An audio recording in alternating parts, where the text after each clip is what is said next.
So once again, we're here with Dawn Durazo, who is running for first vice president of the Ventura County Coastal Association of Realtors. We have spent the previous 25, 30 minutes speaking as to who Dawn is and her involvement in the local association, her experiences with both the state level and federal level, going and speaking to our legislators.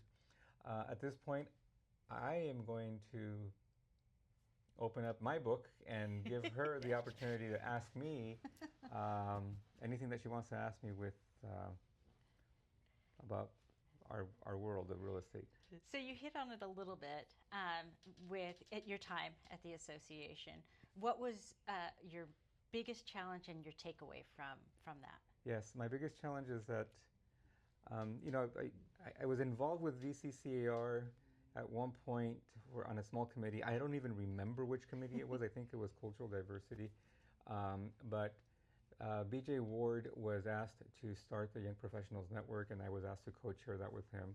And that was my introduction into the structure of association work.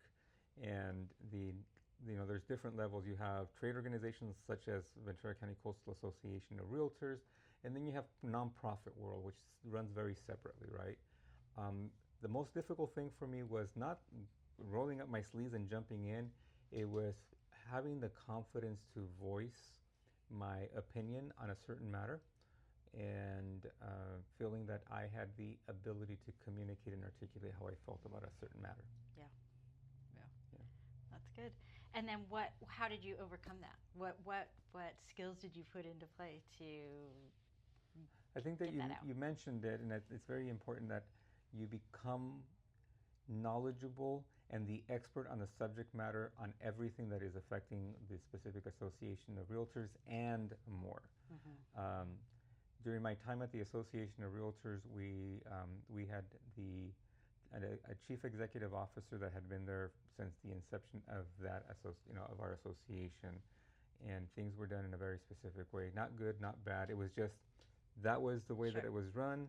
There was no reason for changes, and I had introduced the concept because I was chairing the education committee, and the education committee at the time was just a line item on the budget, and there was nothing done to be able to bring it in. So leveraging the connections that I built with the Young Professionals Network, then I started giving the education committee a voice and a face, and I made the mistake of developing a logo for that with the intent of just giving it a persona. And I think that, I was involved in leadership at my high school level with the ASB and so forth, and ASB, one of our board members, or one of our past board members, Bridget Gonzalez, and I are high school mates. Oh, I didn't know that. Yeah, okay. we went, and we were both in leadership. And so, I that time I learned that if we were going to do something, we have to do it big, right, and bring attention. And I recognized or discovered that I was a gatherer and a influencer of people to get things done, and we did do a lot of things with YPN and so forth. A couple of things that the association still does. Speed networking, that was my idea. Some of the stuff that we did do a lot was the volunteer days, and all with the intent of bringing attention, a positive attention to the Association of Realtors. But then the pushback, we don't do it this way. It's never been done that way. We are not taking away from the association. And I thought that by introducing a logo at that time, it was an aggregator. The leadership at that time did not see it at that, but I was able to convince them to allow me to keep the logo. Okay, good for you. Yeah. But I do think that the phrase, "we've never done it that way," or "this is how we've always done," that's like nails on the chalkboard, because it signifies not wanting to bend. Yeah. Right? Not wanting to grow in a certain way. So good. So you found a way out. So okay. So where are you going from there? Oh my God! Oh, I'm not going anywhere. Yeah, you're not going. But where are you moving? What's the future? I had a conversation with my wife the other day, and in my just immediate role, I was able to discover California at a much deeper level. So I know California very well because it became my territory with 44 branches throughout the state, different counties. Um, and I am not just enamored with Ventura, I am absolutely in love with the city of Ventura, the county of Ventura. And I don't see myself living anywhere else. I see myself as this being our home base and then doing other things. Right. So after having the opportunity of doing new home sales, being an escrow officer, because a lot of people do not know this, I was an escrow officer for more than 11 years. So I have the perspective of an affiliate as well. I've considered myself, I see myself as a Forrest Gump of real estate.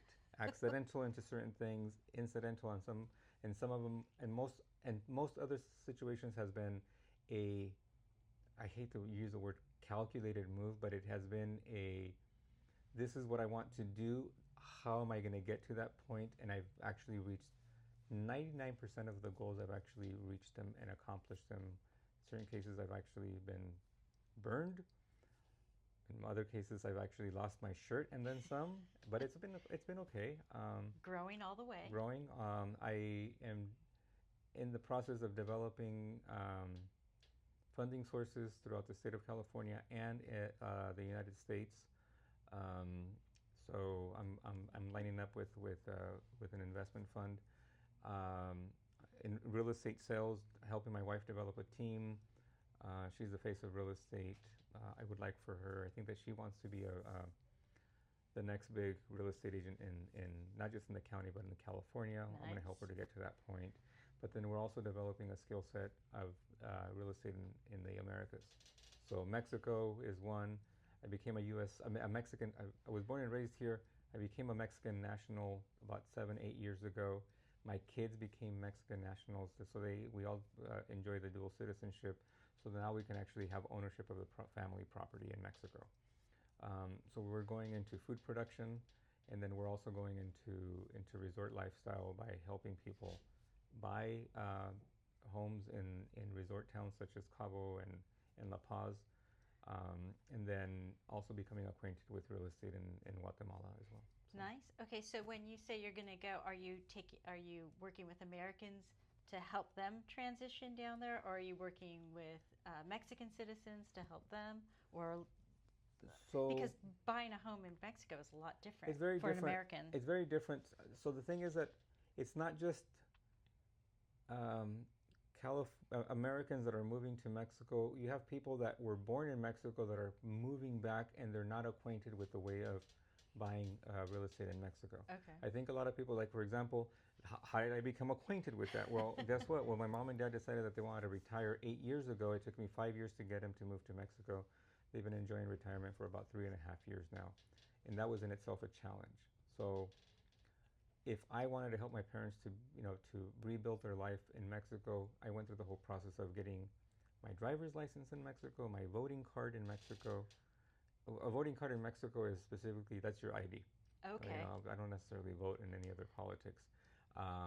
But I do have all of my paper, inclusive of my social security number in Mexico, in order for me to be licensed real estate agent in Mexico. Okay. So in order for me to be able to help people, then I had to become acquainted. So one of my cousins, her son is an attorney, and we kind of helped him get through college, and now he is a family attorney. And through him, we get a lot of stuff done in a much shorter period of time. Nice. Mm-hmm. Okay. So. Building those connections. Oh yeah, of course. That's what it's about. So when I get the phone call from someone, hey, a real estate agent told me that you were the expert in everything real estate related in Mexico, and I said, well, it's an exaggeration, but I have the resources to get you where you need to be. But I can find you the information. Right. And so far, we've helped about 12 people accomplish that. That's nice. Mm-hmm. And that's a good skill to have because, especially around here. And then the other thing that I've developed is that I'm fully bilingual. I know how to read, write, and I know how to argue a case in Mexico. Yeah. Nice. Mm-hmm. Yeah, because it's one thing to speak, but then, reading is a little bit different. Reading, understanding it, and the difficult part about being in Mexico is the pace that they work at, the level of importance, and the fact that as an outsider, I'm not necessarily welcome. So I just have to figure out how to be able to, establish a common ground, and then help them understand that helping my client get to the closing line is as important to them as it is to my client. Right. Yeah. So, Yeah. Good. Finesse it.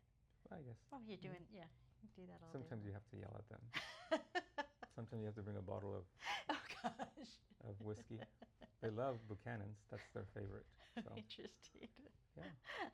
I don't think anybody needs to know. I think that I feel like Mr. Rogers. I think somebody's going to come and visit us right now.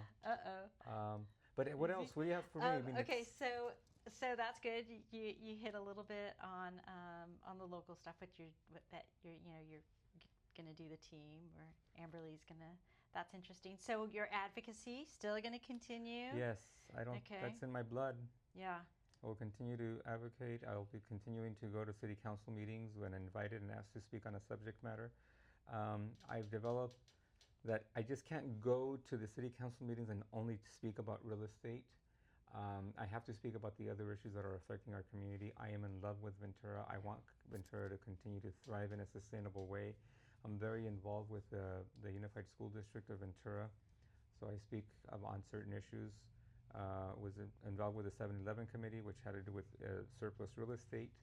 I'm involved with other issues with which is overseeing the measure, the tax measures. Although the last one did not go through, but we still have to do oversight as to where the taxpayer money is going, which has opened up a whole different level of understanding as to how the structure works in school districts, for example. So, yeah. So that was my beginning. Is the school districts and kind of going through that. But you see how everything is interconnected to the real estate. Just checking to make sure that it's still recording. It's still recording. I kind of messed up the last time. So I have a question for you. Okay. Dawn, you're running for first vice president of Ventura County Coastal Association. I am. Some closing words, and please don't say vote for me. I feel like it's like Napoleon Dynamite and Summer, vote for Summer. No, tell me about why people should be paying attention to the election of our board of directors, and what's at stake. So I think it's very important. I think your vote counts in that. Listen to all the candidates. I've kind of been saying that since day one, and make sure that where our vision lies corresponds with how you feel things are going. I feel like we have a lot of work to do. We kind of hit on where we've been, and we need to keep that momentum going. I mean, the past 2 years as treasurer has been a gift to me, because when you understand where the money is going, how it flows in and out, it really opens up your mind into what works and what doesn't work in the association. We need to be more conscious of value, of providing that value to our members, and to be all-inclusive when it's not just the agents, it's the affiliates and our property managers, and making sure that we're all being heard and excellent stuff. Yeah. Thank you so much for answering the call. Thank you. Thank you for very having much me. for accepting the invitation. Always. And thank you for giving us the gift of your time, because I know that you're running a vacation rental business, and I'm sure that in moment's notice, I'm sure that there's a fire that needs to be put out, or an emergency. It's still too raw. We have some fires in the area, but all right, be careful out there. Thank you. Thank you very much. We look forward to seeing you out there. Okay? Yeah, thank you.